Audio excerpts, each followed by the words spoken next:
It's actually got a jingle.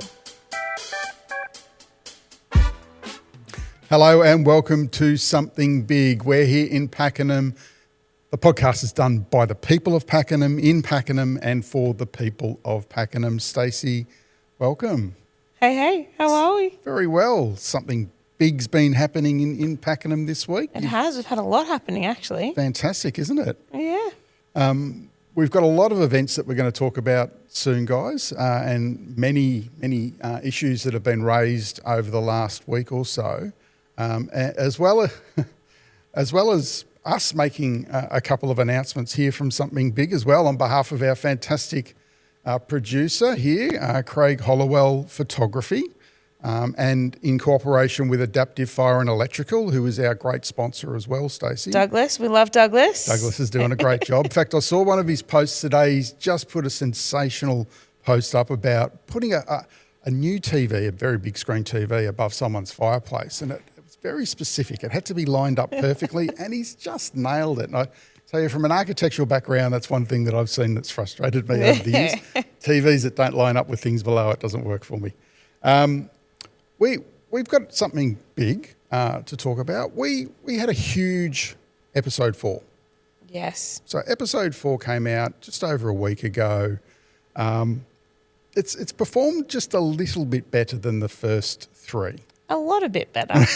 Give it the credit it deserves. So, new podcast, we're building an audience, which is good fun, and we're doing that online, obviously with our socials, but in particular on YouTube and Spotify, as well as Apple Podcasts. And remember, like, subscribe, hit that bell, comment, share, do the whole lot. And if you do have feedback, please send it through.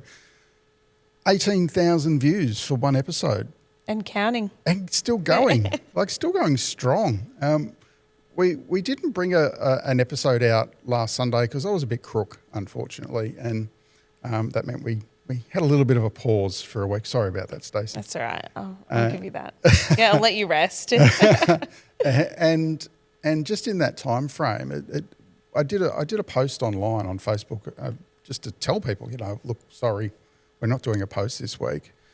And I kept on having to change the amount of people that have viewed it, like hour by hour, because it was just going up and up and up and up and up. So thank you so much to all those people that are checking us out. We're doing this for you. We're doing this for the community, and we hope that you're getting something out of it. I know I love doing it. Stacey loves doing it. I do. Gets me out of the house. and we want to make sure that we keep doing that. So with 18,000 views for the last episode, we're going to change the day, Stacey.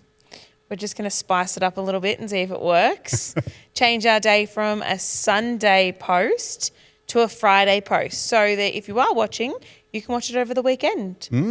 Yeah, which will be a little bit different. It is.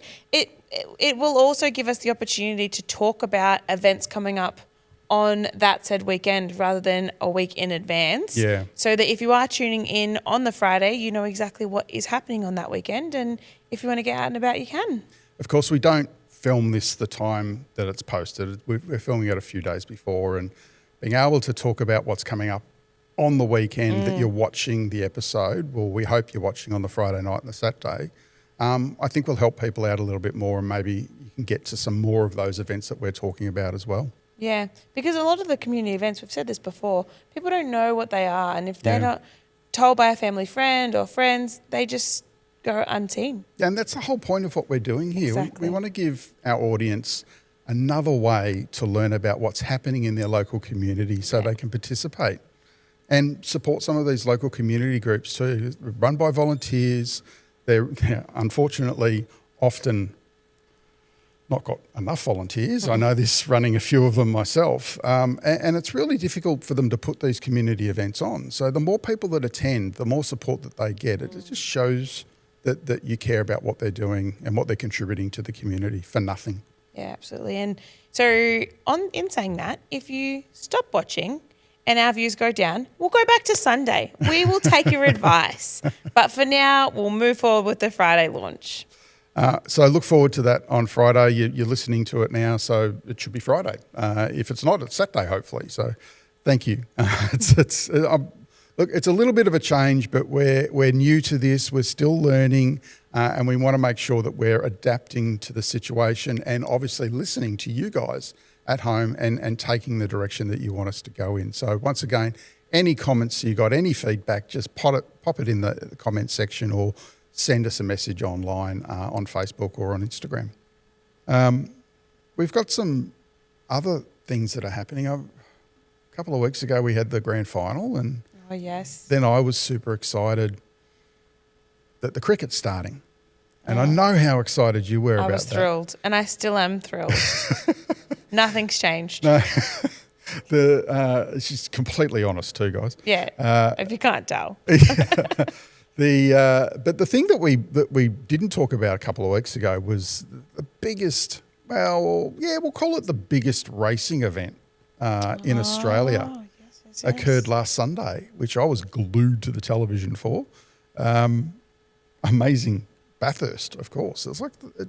It's an extraordinary race. I know you're a huge fan of supercars. Come on. So it actually was on, and not by my own choice. I do find it relatively interesting. Would I sit down and watch it myself? No. With my husband, yes. So it's just too much. There's a platter there to watch, and snack on. If there's a platter anywhere, I'd be there. There you go. There, Cricket. Pop the cricket on with a platter, and I would be there. It was an amazing race, and I know our producer Craig is a supercar fan, and I'm going to point over to the beautiful little scale model that we've got here next to us. Unfortunately, it is Ford though, so. Not to judge, but they don't race. I am judging. They don't race the Falcons anymore. They don't race Commodores either, which is a real shame. That battle is gone. But incredible race on the weekend. It really was. It was fantastic. Camaro's racing Mustangs, which is going to change again next year. They're throwing some Toyota Supras into the mix, which will be very different again. I'm looking forward to that. But the race was just extraordinary. First half, pretty normal Bathurst, right? Uneventful almost. Then it started to rain. And it gets very interesting when it rains. And so the last 20 laps was just nail-biting, unbelievable driving through the wet, slipping all over the ground, people going into the walls left, right and centre, and pace cars changing the dynamic. It was extraordinary. It's the best race I've seen in 20 years. To be honest, I don't care too much about it. However, watching how enthusiastic you are about it, it's actually quite interesting. Okay, this is just me. I don't watch all the supercars. I just love Bathurst. It is just the most incredible track and renowned around the world by touring car drivers of all different types because it's so difficult. It's extraordinary. It can be raining at the top of the track and be dry at the bottom. Its elevation is extraordinary. If you actually go there and you go and walk up the track, which you can do in parts, and you see it on TV, you go, oh yeah, they're going up a hill. No, it's not just a hill. It's a 1 in 6 gradient, right? Which is legally the most you can do on a driveway, for example. And there's some pretty steep driveways around. It's just a very different type of racetrack.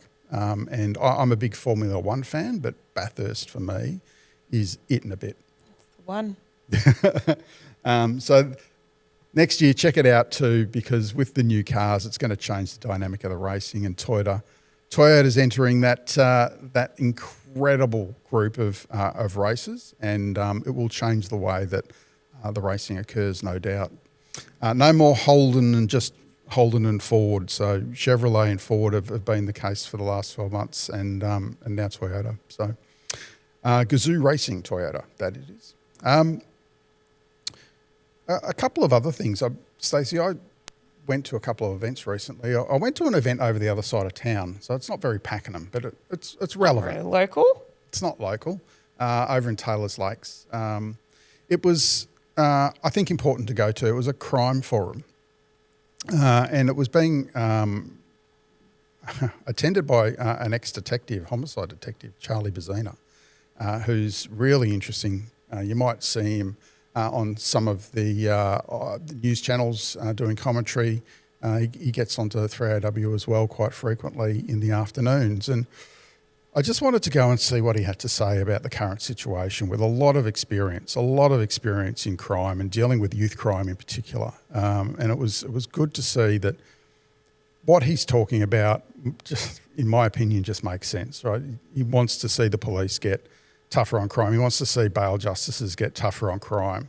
He wants to see, serious violent offenders be restricted, not be let out on bail. Isn't that what we all want?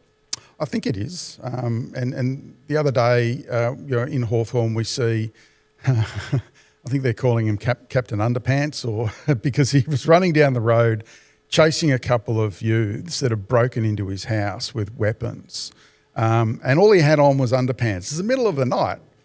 And so there's some footage out there from the CCTV out the front of the houses. And, yeah, he caught one.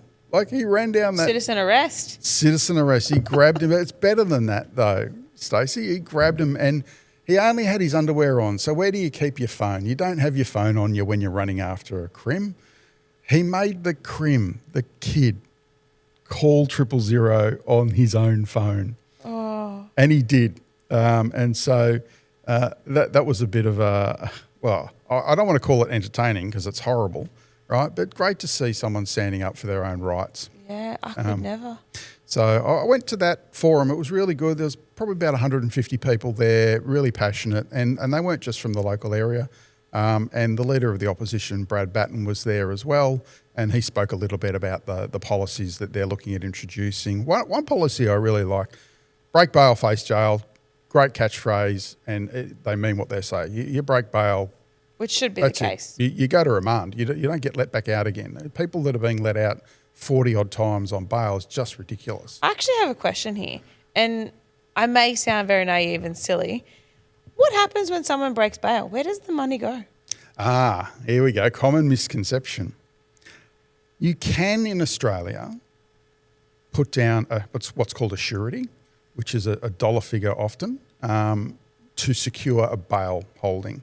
But it's incredibly rare. It's really, really rare. So in these TV shows that we see and they say, well, bail is set at 200,000, let's be realistic, 200,000. And then I put my house up, because obviously I'm a bad person. I put my house up. What happens if I run away? So in the US, this is where you're getting it from US shows, right? Yeah, they if you put up a surety, a bail bond, they call it, and you break those conditions, you get caught out, that money's gone. So do they sell my house? They may do, yeah. But it's so rare here. I mean, really, really, really rare. But no. Where does the money go? Goes to the government. Cheeky. The most recent case where I can remember a surety being placed, a financial surety being placed on someone under charges. It's a bit of an unusual situation. It's Tony Mockbell. Tony Mockbell got out of prison and he's being retried on a couple of things. And I think it was his sister that ended up doing bail with a surety, and I think they put their house on it. So I hope he doesn't run away. That'd be a horrible thing for his sister to have to deal with. But yeah, in Australia or in Victoria in particular, there's bail conditions that are set by a bail justice or a magistrate, and those conditions have to be satisfied, otherwise you're deemed to have breached. But the problem is that are there any repercussions for breaching? And the problem at the moment is that realistically, no, there aren't, and they just keep on being bailed. So that needs to change. It's ridiculous, frankly. There needs to be a far better system put in place, and that's why I like that break bail, face jail. I also like Jack's Law, which has come in Queensland. Jack's Law is using wands to search people for weapons. And at the moment, you can be walking down the street carrying a weapon that's concealed, and the police, unless they think you're carrying a weapon, they can't search you. They haven't got the right to do that. Whereas Jack's Law gives them the ability to at least do an electric wand search. And if you've got a machete on you or a knife or, God forbid, a gun, they can find that with the wand and do that legally now. So, well, not now. Soon. If the Liberal Party was elected next year. So there is some hope, I think, for everyone to be able to see a real change in this crime situation. But unfortunately, it's got to be a change in government. The most money that's being spent at the moment on the criminal justice system is not the machete bins around Victoria. It's actually the advertising program that the Department of Justice is running to advertise the fact that now machetes are illegal. I mean, it's out of balance. It's just ridiculous. Yeah. We've got a few events coming up. We do. Yeah. So, Lakeside Market. Yes. Have you been to Lakeside Market? Of course. Yeah. Who lives in Pakenham that hasn't been to Lakeside Market? Lakeside Market happens down there next to the Cardinia Cultural Centre, for those that haven't been. It's a really good one too. It is. There's lots of food down there. Lots of little knickknacks from, small businesses. Yeah. Things like that. I'll be down there. It's on this Sunday. So it is a really good market though. It's got, as you say, a diverse range of market stall holders, which is good. Some good food as well. And as well, it's nicely located amongst all the shops and stuff. So go to Coles, you can do your shopping afterwards. Exactly. Go for a walk around the lake. Oh, yeah. There's parking, which is a great thing. There's so many places don't have parking. Yeah. There's parking available as well. Yeah, and the lake's such a beautiful asset. I'm not just saying that because I'm the president of the Lakeside Residents Group. He is. He's just saying it. I went for a walk around there the other day, as I often do, but this time it was in a group of people for Have a Little Hope. Have a Little Hope is a local organisation that helps out with a food pantry locally for those that are in desperate need, and unfortunately that's a growing need at the moment. But they also are really, really strong advocates on mental health and suicide prevention. And that's something that I'm very passionate about. Mental health awareness is something I think that the community needs to learn a little bit more about and embrace. And I honestly don't think that there's a family out there that hasn't lived through something which has affected their mental health or one of their friends' mental health. It's everywhere. It is. You may not see it though, that's the thing. That's the part of it. No one talks about it, and so you could have your best mate going through something and you wouldn't have a clue. It's sad, isn't it? Like, you break your arm, and I mean, it's visual. fairly obvious. Everyone can see it. Everyone says, "Oh, are you okay? What are you going? Like, it's terrible." But you go through family violence, and you end up with mental health issues, or maybe you've separated from a partner, and you have to deal with that. And unfortunately, it's just not spoken about enough, I don't think, amongst friends and family, and in general throughout the community, accepted as a genuine health issue. Yeah.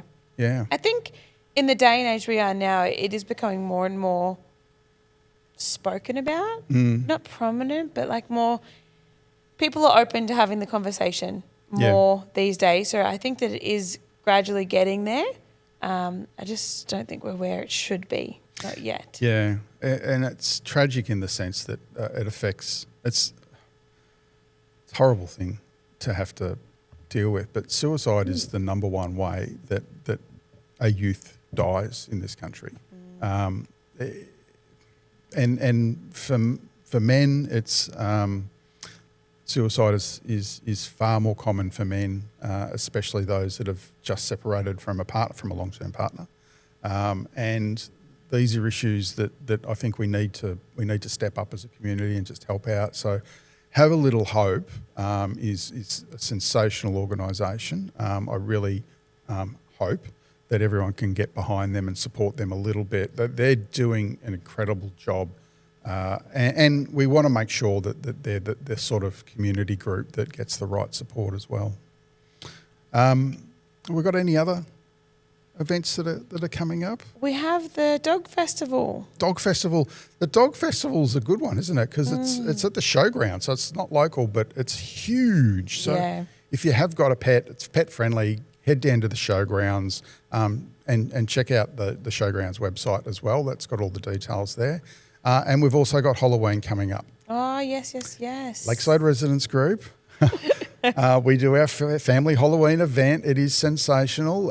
If you're not a member of the Lakeside Residents Group, you can join. It's really cheap. It's $20 for a family, and that gets you into all of our events, the kids' events in particular, Halloween, Christmas, and Easter. So it's well worth it. You get a newsletter at the same time. Otherwise, you can pay per event $10. You can. No, it's cheaper than that. It's $5. So $5. each child is $5. So if you're not a member, you can still come along. $5 for each child. And it's got some great activities that are going to be going on as per usual. We've got a piñata that we're going to smash up. Well, the kids are going to smash up. You wish you could get in there. It gets quite violent, which is entertaining to watch. There's face painting. There's a costume competition, which is always good fun. I don't know that I'm going to get dressed up this year, but I have in the past. You have to. And you have to. You're running it. You have to get in the spirit. And we've also got a photo booth there, which is done by our very own Craig Hollowell Photography. So you could come along, bring your kids in your costume, and Craig will take a photo for free, I might add. And then he's a legend. He is a legend. Shout out. He does so much community work, and it's so good to have him on board. And he'll take your photo, take the kids' photo, group photo if you want it, and you can download that from his website a few hours or maybe a day later or so. Yeah. I think it's quicker than that, isn't it? He's pretty quick. It's quicker than that. Yeah, so it just depends on how much candy he's eaten during the actual event. It's got to be on a really good sugar high. So it's always a good event, and it just goes off every year, I've got to say. It's so good to see all the kids dressing up. Some of them do an amazing job. Yeah.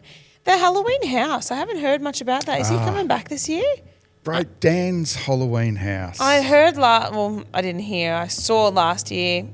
It was not fun. He ended up closing it after the second night, I think it was. Yeah, he had to close it. They ran into some issues, unfortunately. Not his. Have we heard if he's back in action? He's not. No, he's not doing it this year, which is such a great entertainment. And everyone knows it as well. You say it and everyone's like, oh, yeah, we've seen it or heard about it or someone's been there. People come from far and wide as well. But then there's always just a small minority that ruin it. And that's what it was. It was just a few idiots that ruined it for everybody else. And it's such a shame. So hopefully one day Dan can get back up and do it again. Because it was incredibly good. It was so much fun. If you're seeing this, Dan, this is a sign. Yeah. If you're seeing this, Dan, give us a call and come in. We'll have a talk about it. Yeah, I'd love that. We'd love to get you back up and running or maybe do something with Lakeside. And see how we can help. Yeah. Don't know how, but see how we can help. Maybe we can help get you up and running. That'd be good. We love people that work for the community, and Dan was one of those guys. He was. You could tell he was passionate about it. And another market coming up is a Coorina night market. Yeah, that's a good one. Yes. Yeah. There's always good things down there. Yeah, and it's quite a large one, and it's mostly undercover as well. Yeah. Yeah. So. Kid friendly and pet friendly, I believe, as well. Yep. I've seen some pretty cute dogs walking around. So it's mine. Coming up, we've got our guest, guys. So we will go to the guest, and we'll come back with Stacey soon. We're joined today by some local, very, very local actually, small business managers. And it's a cafe that I like to go to. I think it's got the best coffee in Pakenham, which is one of my passions, coffee.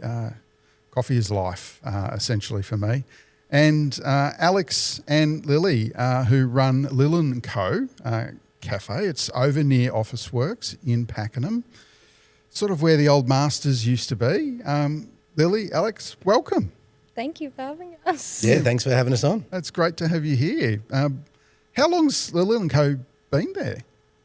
We've had it for 2 years. It was a cafe before we took over. I think it's been there about 7 years. Yep. But it's only gotten better. I hope so. That's the plan. One of the keys, I think, to a cafe is creating a great sense of community, and it's something that you've been doing so well. We really try and focus on community, having a little retail shelf with local people. Yep. Newspapers. Duck food. Duck food for the lake, yes. Duck food for Lakeside Residents Group, sold at Lilin Co, which is very nice of you. Thank you. And I think it's also become a real meeting place for people as well to get to and say, hey, I'll meet you at Lillian Co. Yeah, look, It's what a cafe should be, I think. A lot of cafes turned into a very sterile environment through COVID. Yeah. They had to. Yeah. And a lot of them lost their soul and their heart. So we really wanted to create somewhere fun, earthy, alive, and fresh, Yep. It's all those things. where people can have fun, be relaxed.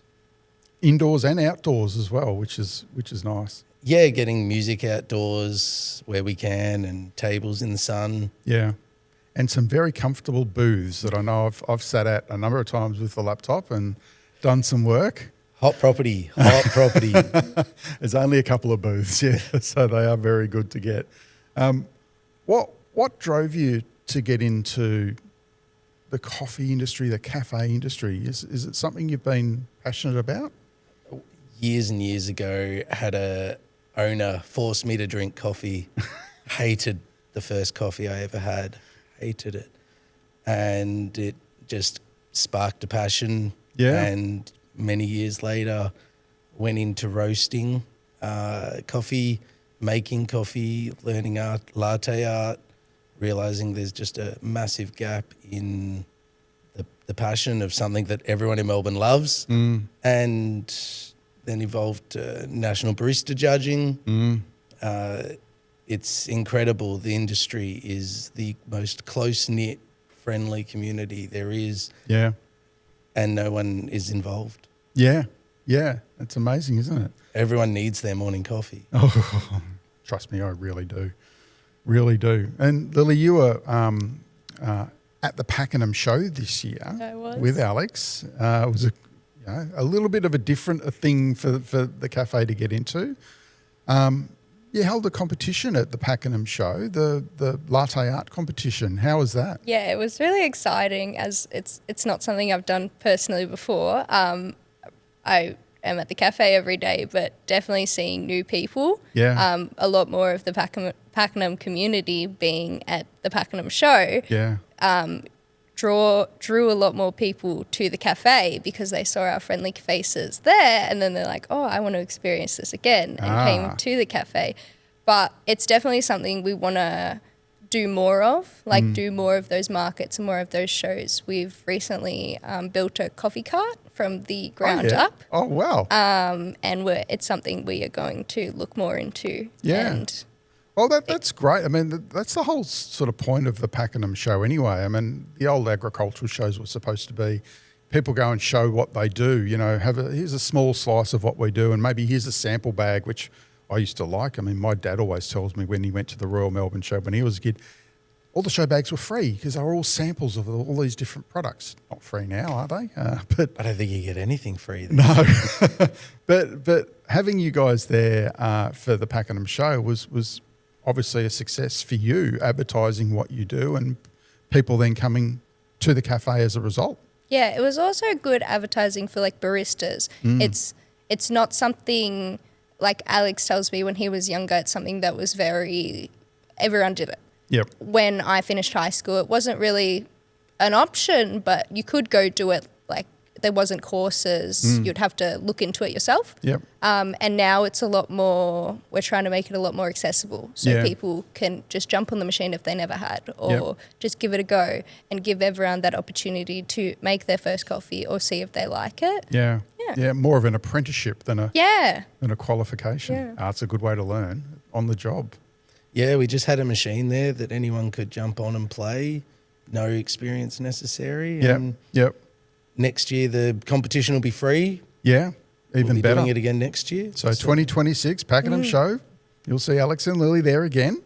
Definitely. Make sure, and if you have a cafe or if you have a coffee shop, enter the competition. Yeah, bragging rights. Yeah, bragging rights, exactly. Like, who has the best coffee in Pakenham? Seriously, I might be favouring you guys at the moment, but someone might change my mind. It's got a lot to do with the barista. I'm sure it does, yeah. It doesn't get much better than you guys. So Our team has fun. and that's part of the experience, isn't it, for someone that like, I don't know if you've been to the US and you've had the coffee culture experience in the US, and people love Starbucks. Yeah, love Starbucks. Yeah, I don't get it. I'm sorry, kids. I don't get it. Even in Australia, it's huge. Yeah, with a certain demographic, I think. Yeah. But the funny thing was, there's a cafe in LA that when I'm there, I go to called King's Cafe. And I think it used to be run by Aussies. Owner of Axel. Yeah, Yep. that's right. And the queue there for coffee is around the corner. I'm not joking. Like, you have to queue up out on the pavement to get your coffee there. It's that popular. It's so good. I don't know if it's that good, but it's just that good compared to everything else in the US. They can't make coffee overseas in a lot of countries. Yeah. But you find these hidden gems in every country. Yep. Traveling across Europe, the average coffee is terrible. Yeah. But you will find this little hidden gem that makes spectacular coffee. Third world countries as well. Everyone tells me that Italy makes the best coffee in the world. It's supposedly, it's home. What do you reckon? Melbourne definitely took over the crown a few years ago. Yep. But it's kind of got to a tipping point now where we can't really go any higher.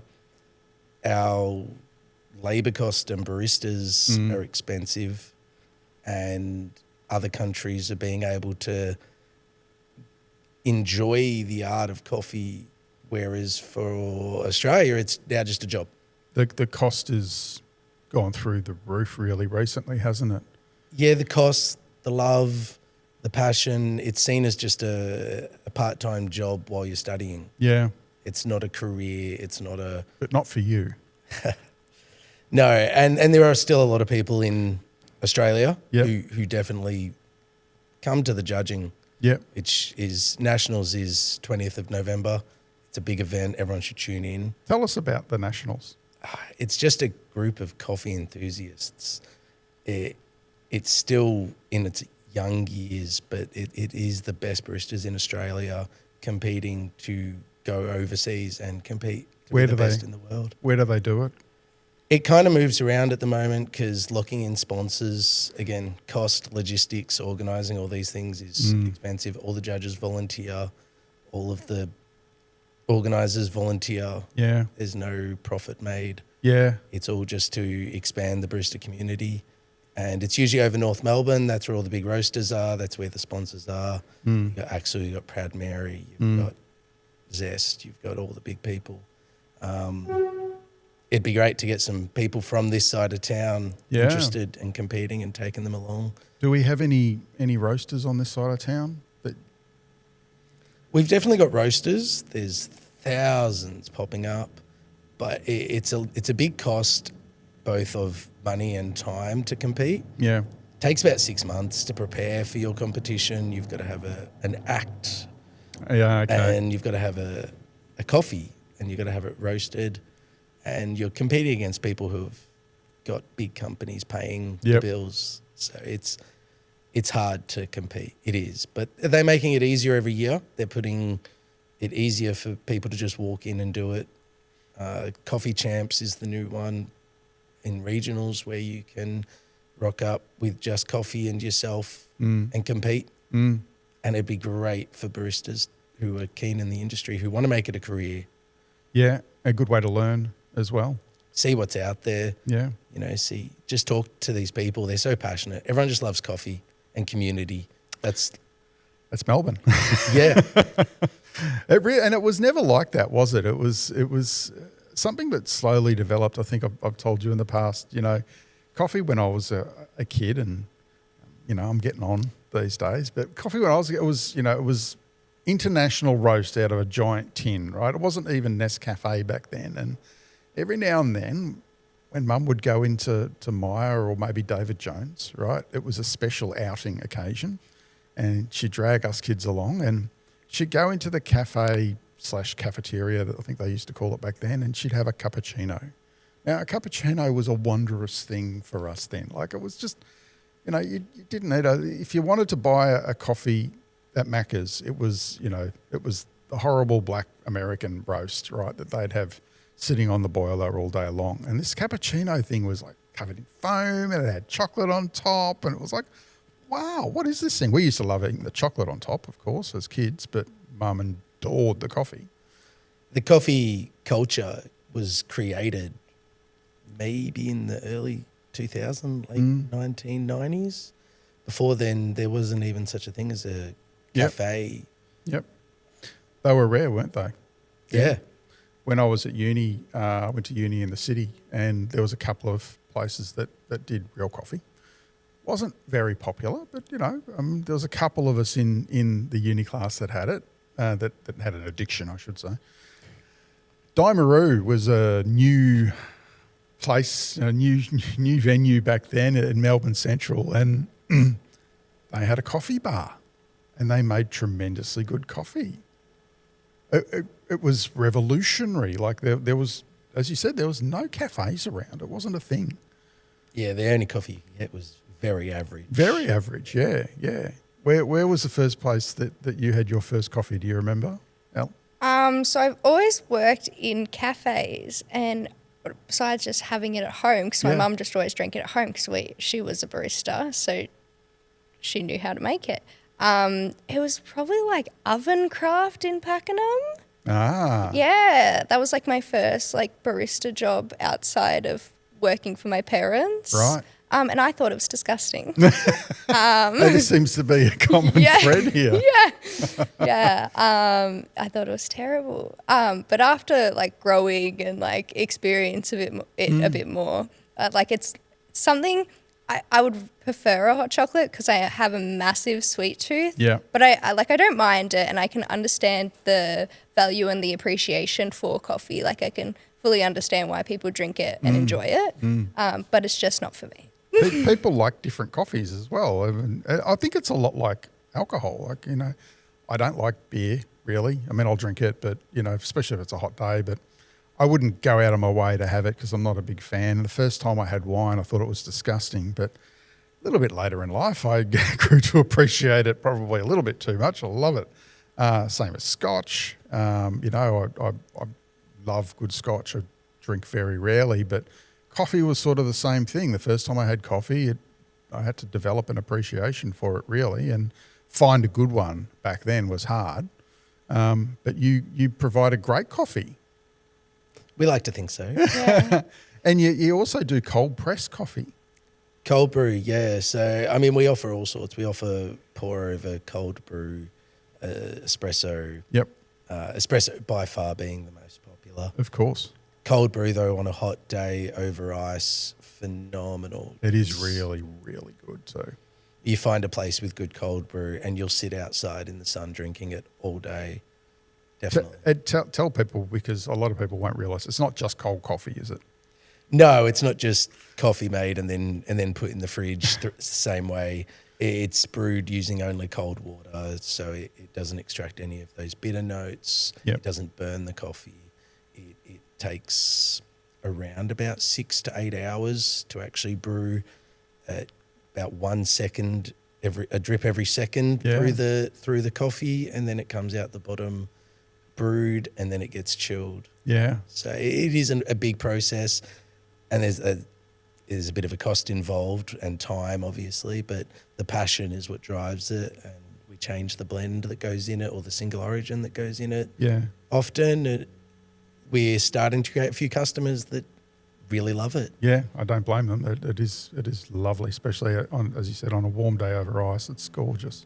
Yeah, it's keeping up with demand over summer that's worrying us, but it takes 6 hours to develop, jump that bridge when we get there. It's not like an espresso. You can't just whip one up on the machine. Yeah, not 30 seconds. Well, you've also got a great kitchen there and some good cooks and chefs. What's the favourites in the morning for breakfast? Look, the wraps, just a grab and go, so easy, so popular. We sell hundreds, and they're great value. Come in a coffee deal. I mean, that's always a good way to go. But our chefs, as you mentioned, we've just spent the last sort of 8 months developing our kitchen, and our chefs are on fire. We're doing some really amazing dishes, and we're keeping the costs as low as possible. I would definitely say the same dishes in the city would be $10 a dish more. Yeah. Doing everything from full garnished get smashes through to chili scrambles, waffles, our entire menu at the moment can also be done gluten-free. So we have a separate fryer, we have separate benches. We make our own cheesecakes, make our own muffins. This is good news because it's kind of this cookie cutter, especially the cheesecakes and the muffins, things are pretty popular these days. You go to every single cafe and they're all the same because they're all supplied by the same. There is really only one or two main cake and muffin suppliers out there. And every cafe uses them because that's who you got. Yeah. And we always wanted to really be that fresh place. We don't always get it perfect. We sometimes burn the muffin. Sometimes the cheesecake doesn't set, but we do our best, and we believe the taste speaks for itself, that it's fresh. That's good. Being fresh is obviously a bonus, especially when you're grabbing something in the morning when you want it to be nice and light and very quick. Hopefully. What's the best thing about the cafe for you? For me, it's a lot of freedom. I love coffee. I love people. I love that smile as people walk out the door, that they've enjoyed their breakfast. They've enjoyed their cup of coffee. Yeah. They've had a great chat with the barista, and that just made their morning. It was nothing worse than going and grab a coffee when I used to go to a cafe. Barista didn't care. Bit of a hipster or in their own world, just calling out the name. All right, bye. I still go to cafes. The first thing I notice is, do I want to be here? Is it fun? And I feel like people do that at Lillian and Co. They come in because they want to come in. Yeah. They grab their coffee. They have a chat. Everyone knows everyone. It's like a little community gathering. Every time you grab your coffee, we have a chat. How was your day? What did you do? How's the dog? Is that what you love about it too, Lily? Yeah, in a sense, watching not only myself grow, but the customers. Some children I've seen when it's still in their mum's stomach, and then I've seen them grow up and they're 1 or 2 years old now, and they're learning their first words. Gorgeous. And we kind of also touch those people, seeing them every day. Like they come in and they know, like, oh, I'm going to see Lily and Alex and I'm going to have a great time. Like I'm going to go in, get my coffee, but I'm also going to have a great time. That's fantastic. Well, it's such a great place to visit. I love your coffee. Lily, Alex, thank you so much for coming in and joining us here at Something Big. Oh, no worries. Thank you. Thank you so much. Fantastic to hear from our special guest today, Stacey. I love their cafe. Absolutely amazing coffee. Yeah. I'm not going to say I'm a coffee snob, but I think I could be a coffee snob, and it's definitely up there. I'll say up there in the top 5. I'll tell you, one of the key conditions for me coming to Pakenham when I moved here originally was that I had to be able to get good coffee. Now, this shop wasn't open then, but I'm glad it's open now. What would have you done? I wouldn't have moved, I don't know. Coffee is life. I hear that quite frequently, Yeah. But, no, look, it's a great little sort of family business as well, and it's just opposite. The office works there in Pakenham, so it's easy to get to. It's got parking just where the old Masters was as well. For those that don't know what the old Masters was, it's the huge car park. But when you say opposite Bunnings, opposite go to Bunnings, yeah. 2-minute walk, cafe, perfect. Yeah, great service and amazingly good coffee. And a lot of people don't realise that Alex started a competition as well at the Pakenham show last year for latte art, which is great fun. Oh. So hopefully we're going to do that again next year as well. Yeah, I didn't even know that. Yeah, there you go. I should have entered. You should have entered. Hey, if your art's on point, do it. It's not. It's not. But taste, I can do that. Tastes good. That's good.